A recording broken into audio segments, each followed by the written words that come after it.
நண்பர்களே, இந்தியாவில் முதல் முறையாக இப்படி ஒரு விழா இன்று நடந்து கொண்டிருக்கிறது. இதுவரைக்கும் எங்கேயுமே நடக்காத ஒரு விழா இது.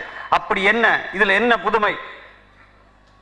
இசை வெளியீடுன்னா சொல்லியிருக்கோம், இசை தட்டு வெளியீடுன்னு எங்கேயும் சொல்லலை, ஒளிநாடான்னு ஒலிநாடான்னு சொல்லலை. ஆனால் இதில் இதோ மதன் கார்கேன்னு இருக்காருங்க, இவர் என்கிட்ட ஒரு மாதம் முன்னாடி வந்தார். ஒரு புது ஸ்கீம் சொன்னார். நானும் சரி அப்படின்னு. அது என்னன்னா, இந்த பாட்டை நீங்கள் கேட்கணுன்னா கவனமாக கேளுங்க. doopa.com வெப்சைட்டு தான் போகணும். சிடி கிடையாது, ஆடியோ எந்த விதமானதும் கிடையாது, யூடியூப்பில் எதுலேயுமே வராது. இந்த வெப்சைட்டுக்குள்ளே போய் உங்களை பதிவு பண்ணிக்கணும்.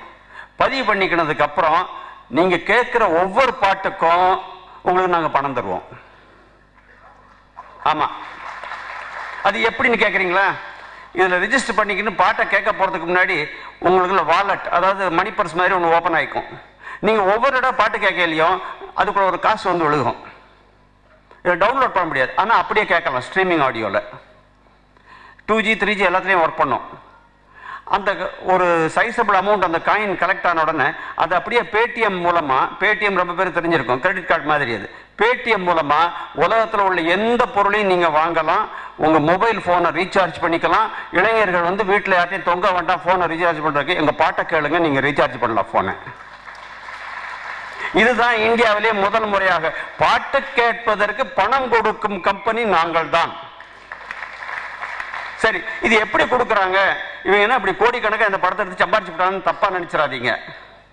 இதுல இன்னொரு புதுமை இருக்கு. எப்படின்னா, முதல்ல ஒரு 5 செகண்டுக்கு 5 வினாடிக்கு ஒரு விளம்பர படம் வரும். அந்த படத்தை நீங்க ஸ்கிப் பண்ண முடியாது. காசு அவன் கொடுக்குறான். என்ன, அவன் கொடுக்கறத நாங்களே எடுத்துக்கணும்னு நினைக்கல. மதன் கார்கேக்கு ஒரு பங்கு, இந்த பாட்டு இசையமைச்சாரு மியூசிக் டைரக்டர் சத்யா, அவருக்கு ஒரு பங்கு, அதுல பாட்டு எழுதினாரே மதன் கார்கி, அவருக்கு ஒரு பங்கு, மிஞ்சினது ஏதாவது இருந்தா எனக்கு ஒரு பங்கு. அதனால life long, after is life also, பர்மனண்டா ஒரு நடிகனுக்கு வராது, நடிகன் பாடி இருந்தா வரும். பாடகர்களுக்கு, இசை அமைப்பவர்களுக்கும், இசை ஞானிகளுக்கும், புலவர்களுக்கும் பணம் வந்து கொண்டே இருக்கும், அவர்களுக்கு பின்னாலும். இதுதாங்க இந்த டூப்பா டூ. இது இன்னைக்கு அறிமுகப்படுத்துறோம். முதல் படம் நாங்க தான். ஆனா எடுத்த உடனே எனக்கு இதுல 20 லட்சத்துக்கு வித்தேன், 30 லட்சத்துக்கு எனக்கு ஒரு பைசா கூட இன்னைக்கு தேதியில வராது. நீங்க எல்லாம் கேட்க கேட்க எனக்கு வரும், கேட்க கேட்க உங்களுக்கும் வரும். அதனால தயவு செஞ்சு கேளுங்க. இந்த டீம் இது மிக அருமையான ஒரு டீம் இவரோட சேர்ந்திருக்காங்க. இவர் தான் president of that company, Madhan Karky. Please to stage. இந்த மூளையை பார்த்தா அமெரிக்க மூளை 10 மூளைக்கு ஒரு இந்திய மூளை சமம்னு அடிக்கடி சொல்றது உண்டு. அமெரிக்காவிலிருந்து வந்தவர் யூல் பிரைனர் தான் இருப்பார். அடுத்த சரவணா, ராஜா, திரு, கமீன்ஸ், ஆனந்த், மோகன், இவர்கள்லாம் team.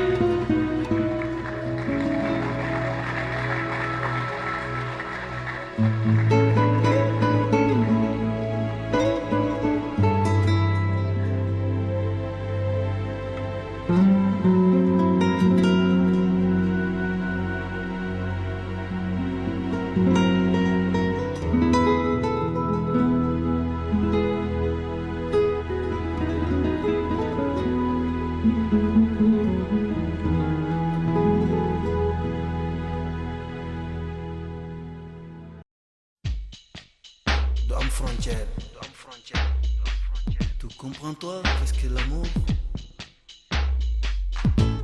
L'amour de verano, de desamor, corno. Tanto época te ya la ta. doopa.com இசைக்காகன்னு சொல்லி உருவாக்கப்பட்ட ஒரு தளம், பாடல்களுக்காக. இந்த தளத்தில் அபிராமி ராமநாதன் அவர்களுக்கும் அவரோட குழுவுக்கும் என்னுடைய நன்றி சொல்லிக்கிறேன். ஏன்னா இது எப்படி ரொம்ப ஒரு ஃப்யூச்சரை பார்க்க முடிகிற ஆட்களால் தான் அது ரிலீஸ் கூட ஆகிறதுக்கு முன்னாடி அதுக்குள்ளே வரணும்னு சொல்லிட்டு தோண முடியும். டிடிஎஸ் முதல்ல அறிமுகப்படுத்தின மாதிரி அவர் நிறைய டெக்னாலஜிஸை முதல் முறையாக நம்ம சென்னையில் அறிமுகப்படுத்தியிருக்காரு. ஆசியாலேயே நிறைய டெக்னாலஜிஸ் அவர் முதல் முறையாக அறிமுகப்படுத்தியிருக்காரு. நான் இந்த டெக்னாலஜி பற்றி சொல்லிட்டு இது மாதிரியான ஒரு போர்ட்டல் ஒன்று பண்ணுறோம். ஒரு இசையை இசை ரசிகர்களுக்காகவும் ஒரு இசை உருவாக்குறவங்களுக்காகவும் அப்படின்னு சொல்லிட்டு ஒரு தளம் ஒன்று உண்டு பண்ணியிருக்கோம். இதில் வந்து இந்த பாடல் வந்து ஒவ்வொரு முறை கேட்கும் போதும் அந்த பாடலை தயாரித்த தயாரிப்பாளருக்கும் அதோட இசையமைப்பாளருக்கும் பாடலாசிரியருக்கும் ஒவ்வொரு வாட்டி ஒருத்தங்க கேட்கும் போதும் அவங்களுக்கு பணம் போயிட்டு இருக்கும், லைஃப் லாங் போயிட்டு இருக்கும் அப்படின்றது தான் இதோட ஐடியா. இதில் இந்த தளத்துக்குள்ள பாடல் போடுறதுக்கு முன்னாடி ஒரு ரிவ்யூ ப்ராசஸ் போயிட்டு அந்த பாடலை வந்து அதோட பாடலோட தரத்தை வந்து ஒரு குழு வந்து கிரிட்டிக் குழு வந்து நிர்ணயிக்குது. அவங்களுக்கு எப்படி அந்த பாட்டு போகுதுன்னா, அந்த பாட்டு போகும்போது அந்த பாட்டு யார் இசையமைச்சான்னு தெரியாது, அவங்களுக்கு ஒரு பிளைண்ட் ரிவ்யூ ப்ராசஸில் போகுது. அந்த பாடலை வந்து ரொம்ப பிரபலமான இசையமைப்பாளர் பண்ணாரா இல்லை புதுசாக வந்து ஒரு பையன் பண்ணானான்னு தெரியாது, யாரோட குரல் தெரியாது, யாரோட வரிகள் தெரியாது. அவங்க அந்த பாட்டோட ஒரு ரேட்டிங் அவங்க கொடுத்து அந்த பாட்டை அக்செப்ட் பண்ணதுக்கு அப்புறமா அந்த பாட்டு இந்த சைட்குள்ளே வருது. இது எல்லாத்தையும் வந்து நான் எக்ஸ்பிளைன் பண்ண உடனே அவருக்கு நான் நிறைய பேர்கிட்ட ரொம்ப சிரமப்பட்டேன் எக்ஸ்பிளைன் பண்ணேன். ஆனால் அபிராமி ராமநாதன் அவர்கள்கிட்ட சொல்லும்போது எல்லாமே அவருக்கு தெரியுது, எல்லாம் அந்த எப்படியெல்லாம் அந்த டெக்னாலஜி ஒர்க் ஆகுது. நான் பேடிஎம்ன்றது எப்படி ஒர்க் ஆகும்னு சில 30 வயசு பசங்களுக்கு நான் சொல்கிறதுக்கு ரொம்ப நேரம் எடுத்துச்சு. அவருக்கு நான் பேடிஎம்னு சொன்னோன்னா பேடிஎம் தெரியும்ப்பா எனக்கு, நாங்கள் பண்ணிகிட்டு இருக்கோம், நாங்கள் அப்போ யூஸ் பண்ணிகிட்டு இருக்கோம், எந்த டெக்னாலஜி சொன்னாலும் அதான் இந்த க்ளவுடில் போடுறீங்களான்னு அவ்வளோ டெக்னாலஜி வந்து அப் டு டேட்டாக வச்சுருக்காரு அவர்.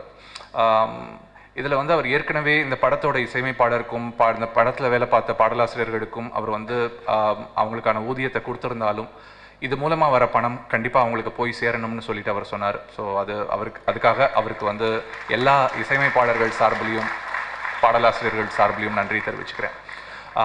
dupadu.com நீங்கள் இப்போ கூட லாகின் பண்ணலாம். இப்போ லாகின் பண்ணிவிட்டு இந்த படத்தோட ஒரு பாடல் ஊதே ஊதே பாடல் இன்றைக்கி இருக்கும், நாளைக்கு கிறுக்கா பாடல் வெளியாகுது, ஒவ்வொரு நாள் ஒவ்வொரு பாடல் வெளியாகுது. ரொம்ப அழகான பாடல்கள் வந்திருக்கு. சத்யா 4 பாடலுமே ரொம்ப அழகாக பண்ணியிருக்காரு. ரொம்ப அழகான வரிகள் எல்லாம் விவேகா எழுதியிருக்கிற வரிகள், சாரதியோட வரிகள், ஆர்கே ஒரு பாடல் எழுதியிருக்காரு. ஸோ எல்லா பாடலும் ரொம்ப அழகாக வந்திருக்கு. ஸோ அந்த பாடல் கேளுங்க. இன்றைக்கு இந்த வெளியீட்டு விழாவோடு சேர்ந்து இந்த பாடலுக்கான ஆண்ட்ராய்டு ஆப்பும் லான்ச் பண்ணுறோன்னு சொல்லிட்டு தெரிவிச்சுக்கிறேன். கூகுள் ப்ளே ஸ்டோரில் போயிட்டு டூபாடுன்ற பேர் நீங்கள் டைப் பண்ணிங்கன்னா உங்களுக்கு ஆப் வரும். அந்த ஆப்பில் நீங்கள் பாடல் கேட்டாலும் இதே மாதிரி ஒவ்வொரு முறை கேட்கும்போதும் அந்த பாடலில் விளம்பரத்தில் வர ஒரு பகுதியை வந்து உங்களுக்கும் வந்து நாங்கள் பகிர்ந்துக்கிறோம். இதுக்கு முக்கியமான காரணம் வந்து பைரசிக்கு அகெயின்ஸ்டாக நம்ம இசைத்துறை வந்து ரொம்ப பாதிக்கப்பட்டிருக்கு பைரசினால். யாருமே பாடல்கள் வாங்குறதில்ல. பாடல்கள் வாங்குறவங்க ஒரு சூப்பர் டூப்பர் ஹிட் பாட்டு அப்படின்னா அந்த பாட்டை வந்து அந்த வருஷத்தில் 1000 பேர் தான் காசு கொடுத்து வாங்கியிருக்காங்க, மற்ற யாருமே அதை காசு கொடுத்து வாங்கலை. இலவசமாக பாட்டை கொடுத்தா அந்த இலவசமாக நிறைய இடங்களில் கிடைக்குது, எல்லா இடத்துலையும் பைரேட்டட் பண்ணிக்குது, அவங்களுக்கு பழக்கமான இடத்துல போய் எடுத்துக்கிறாங்க. இலவசத்தை விட என்ன பெருசாக பண்ண முடியும்னு சொல்லி யோசிச்சப்போ தான் இந்த ஒரு சின்ன சிந்தனை உதிச்சுது. ஸோ அதுக்காக வந்து என்னோட டூபாடு குழு எல்லாருக்குமே நான் நன்றி சொல்லிக்கிறேன். இதை ரொம்ப எஃபர்ட் போட்டு ஒரு வருஷமாக உழைச்சிருக்கோம். ஒரு 35 பேர் குழு இருக்குது உழைச்சிருக்கோம். அது இல்லாமல் இப்போதைக்கு ஒரு 50 பேர் குழுவாக இப்போ டூபாடு இருக்குது. தொடர்ந்து நிறைய பாடல்கள் பண்ணிக்கிட்டு இருக்கோம். எங்களுக்கு ஆரம்பத்தில் எங்களை பற்றி எதுவுமே தெரியாத சமயத்தில் கூட எங்களுக்கு சப்போர்ட் பண்ண அபிராமி ராமநாதன் அவர்களுக்கும் இந்த படத்தோட குழுவுக்கும் என்னுடைய நன்றி தெரிவிச்சுக்கிட்டேன் விடைபெறேன். நன்றி, வணக்கம். இந்த மாதிரி ஒரு positive energy Abirami Ramanathan sir கூட நான் நிற்கிறதே ரொம்ப ரொம்ப பெருமையாக இருக்குது எனக்கு. அசுரகுலம்ன்ற ஒரு ஆடியோ ரிலீஸில் அவர் வந்திருந்தார். அந்த படத்தோட சாங்ஸ்லாம் கேட்டார். குறிப்பாக அதில் வந்து ஒரு சிவனை பற்றி ஒரு சாங் இருந்துச்சு. ரொம்ப ஒரு மாதிரி ஒரு ஆழமான ஒரு பாட்டு. அது வரிகள் வந்து கிருதையாக எழுதியிருந்தார். அந்த பாட்டை கேட்ட உடனே அவர் வந்து அப்போ பேசும்போது அந்த சாங்கை பற்றி ரொம்ப பெருமையாக சொன்னார். அந்த வரிகளை பற்றியும் இந்த டியூனை பற்றியும். இந்த சாங் வந்து என்னை ஒரு மாதிரி பண்ணிடுச்சு அப்படின்ட்டு. சரி, அது சொன்னதோட விடல, ஒரு 1 month இருக்கும்னு நினைக்கிறேன். உடனே கால் வந்து சார்கிட்ட இருந்து இந்த மாதிரி நியூ மூவி ஸ்டார்ட் பண்ண போகிறோம், நீங்கள் தான் மியூசிக் பண்ண போகிறீங்கன்னு ரொம்ப சந்தோஷமாக இருந்துச்சு. Thank you sir. அண்ட் தென் என்னோட டீமுன்றதை விட மியூசிஷியன்ஸ் இல்லாமல் ஒரு மியூசிக் டைரக்டர் கண்டிப்பாக ஒன்றுமே பண்ண முடியாது. என்னோட சப்போர்ட்டாக இருந்த ராகுல், அவர் வந்து ஹீஸ் ஃப்ரம் கனடா. ஸோ இங்கே வந்து அவர் படிச்சுட்டு எனக்கும் வந்து ஒர்க் பண்ணுறாரு. Is very very talented. இன்னும் கொஞ்ச நாள் அவர் வந்து பெரிய பிளேஸில் இருக்க போகிறாரு. ஸோ இப்போ என்னோட இருக்கார். And then Ketki, she is from Canada. அவங்க வந்து இந்த படத்தில் ஒரு எனக்காக ரேப் பண்ணியிருக்காங்க. அவங்களோட ப்ரொஃபஷன் வந்து ஆக்சுவலாக அவங்க மாடலிங். அவங்க ஃபிலிம்க்கு இப்போ ட்ரை பண்ணிகிட்ருக்காங்க. டெஃபினட்டாக அவங்க ஃப்யூச்சரில் ஒரு நல்ல ஹீரோயினாக வருவாங்க. நான் சும்மா கேட்டேன், கனடாலேருந்து வந்தனால சரி இங்கிலீஷ்லாம் தெரியுமே, சரி எதாவது ரேப் பண்ணுறீங்களா அப்படின்னு கேட்டேன். சரி ஓகே ட்ரை பண்ணுறேன்னாங்க. அப்புறம் அந்த டான்ஸ், அந்த கல்யாணம் சாங்குக்காக பார்த்தா ஒரு ப்ராப்பர் ரேப்பர் என்ன பண்ணுவாங்களோ அந்த மாதிரி சூப்பராக லிரிக்ஸ் எழுதி இன்ஸ்டண்ட்டாகவே பண்ணாங்க. அமேசிங். ரொம்ப ரொம்ப சந்தோஷமாக இருந்தது. ஸோ அதனால் அவங்க வந்து ரேப்பராக இன்றைக்கி இன்ட்ரடியூஸ் ஆகிருக்காங்க ஃபஸ்ட் டைம். அதுக்கப்புறம் லிரிக் ரைட்டர்ஸ் எல்லாமே பயங்கர சப்போர்ட்டிவ். எனக்கு விவேகா சார் வந்து ரொம்ப சூப்பராக ஒரு சாங் எழுதியிருக்காரு கல்யாணத்தை பற்றி. எல்லா எமோஷன்ஸும் அதில் மிக்ஸ் ஆகிருக்கும். ஒரு கேலப்பிங் இருக்கும், ஒரு ஃபன்னி எலிமெண்ட் இருக்கும், ஒரு சென்டிமெண்ட், இது மாதிரி எல்லாமே பண்ணி ஒரு கல்யாணத்தை பற்றி ஒரு சாங் எழுதியிருக்காரு. And then lyric writer Sarathi is upcoming lyric writer. ரொம்ப அழகான தமிழில் சூப்பராக எழுதுறாரு. எனக்கு ஆல்ரெடி பண்ணியிருக்காரு. இந்த படத்தில் வந்து கிறுக்கான ஒரு பாட்டு பண்ணியிருக்காரு. Very interesting. கண்டிப்பாக உங்களுக்கு கண்டிப்பாக பிடிக்கும்னு நினைக்கிறேன் அந்த பாடல். அந்த பாடலை பாடினது கௌரி லக்ஷ்மி. அவங்க வந்து இது என்னோட இதில் தான் அவங்க இன்ட்ரடியூஸ் ஆகிறாங்க தமிழில். Fantastic singer. எல்லா ஜானரும் வெஸ்டர்ன், கிளாசிக்கல், இந்துஸ்தானி எல்லாமே ரொம்ப அழகாக பாடுறாங்க. அப்புறம் Madhan Karky sir, sorry not sir, Madhan Karky. Madhan Karky வந்து எப்பவுமே ஒரு ஃப்ரெஷ்ஷான ஐடியாவோடய வருவார். எந்த சாங் கொடுத்தாலும் ஏதாவது ஒரு புதுசாக ஏதாவது ட்ரை பண்ணணும்னு நினைப்பார். இந்த சாங்கில் வந்து ஒரு கோழி சேஸ் பண்ணுற மாதிரி ஒரு சாங்கு. சிச்சுவேஷனே ரொம்ப இன்ட்ரெஸ்டிங்காக இருந்துச்சு. உடனே எனக்கு ஒரு லிரிக் அனுப்பிச்சார். எனக்கு ஃபஸ்ட்டு படிச்சுட்டு ஒன்றுமே புரியல.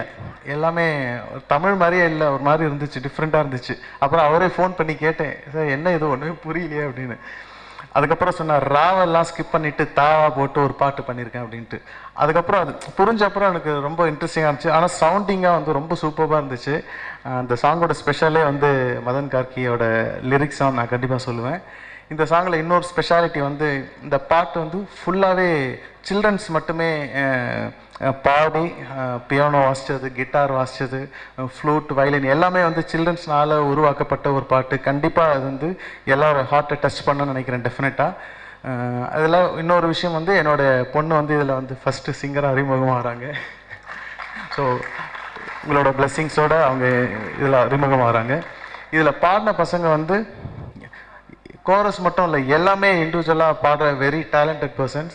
அதில் வந்து குறிப்பாக எல்லாமே ரொம்ப டேலண்டட். அதில் லிடியன்ட்டு ஒருத்தர் இப்போ வந்து பியானோ வாசிப்பார். அவர் வந்து இப்போவே வேர்ல்டு ஃபேமஸ்.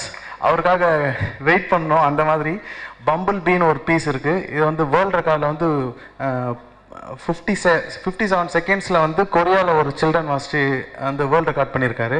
இவர் வந்து 47 செகண்ட்ஸ்லேயே வாசித்து ரெக்கார்ட் பிரேக் பண்ணிட்டாரு. ஸோ அந்த மாதிரி ஒரு பர்சன்ஸ்லாம் நம்ம ஊரில் இருக்காங்க. ஃப்யூச்சர் லெஜெண்ட்ஸ்னு சொல்கிறதுல தவறே இல்லை. ஸோ எனக்கு ரொம்ப சந்தோஷமாக இருக்குது. குழந்தைங்கனாலே சந்தோஷம், குழந்தைங்களோட இருக்கிறனால எனக்கு ரொம்ப சந்தோஷமாக இருக்குது. Thank you very much. எதுக்காக இப்போ தியேட்டரில் எவ்வளோ 40 ஸ்க்ரீனில் ஓடுது. சென்னை நகரில் இது வந்து ரெக்கார்ட் பிரேக் பண்ணியிருக்குது. வசூலில் மிகப்பெரிய சாதனை படுத்திடு. மலேசியாவில் அதான் அண்ணே உள்ள நுழைய முடியலன்னு மாலிக் வந்து சொல்கிறாரு. அண்ணே உள்ள நுழைய முடியல, 2 படத்தையும் ஒரே படத்தில் எடுத்துட்டேன்ன்றார். எல்லா தேட்டரும் ஹவுஸ்ஃபுல் ரொம்பது. என்னன்னா இப்போ 120 ரூபா 80 ரூபா கொடுத்து ஜனங்க படம் பார்க்க ஆரம்பிச்சிட்டாங்க. சாதாரண வெற்றி இல்லை. மதுரையில் கேட்டால் 4.5 கோடி தாண்டிச்சு 3 நாள்ன்றாங்க. திருச்சியில் கேட்டால் 4.25 கோடி வந்துடுச்சுன்றாங்க. கோயம்புத்தூரில் கேட்டால் 6 கோடி தொட்டிச்சுன்றாங்க. செங்கல்பட்டில் இருக்கிற 50 தேட்டர்னா 49 தேட்டர் துட்டு கொடுத்து போடுறேன்றாங்க. ஒரு தேட்டர் கொடுக்க மாட்டேன்றாங்க. என்ன நடக்குதுங்க? நீ தேட்டர் ஓனர்களே நடத்தினா சினிமா நல்லா இருக்கும் சார். இல்லை அதாவது விஜய் ரசிகர்கள்லாம் என்னை மன்னிக்கணும், நான் கொடுக்கலன்றது, நான் கொடுக்க தயாருன்னு அவங்க வாங்கலை.